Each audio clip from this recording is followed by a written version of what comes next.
हाराय त्रिलोचनाय भस्माङ्गरागाय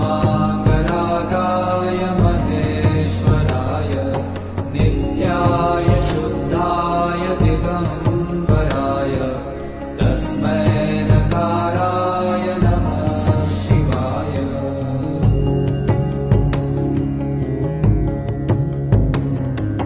मन्दाकिनी सलीलचन्दनचर्चिताय नन्दीश्वर प्रमथना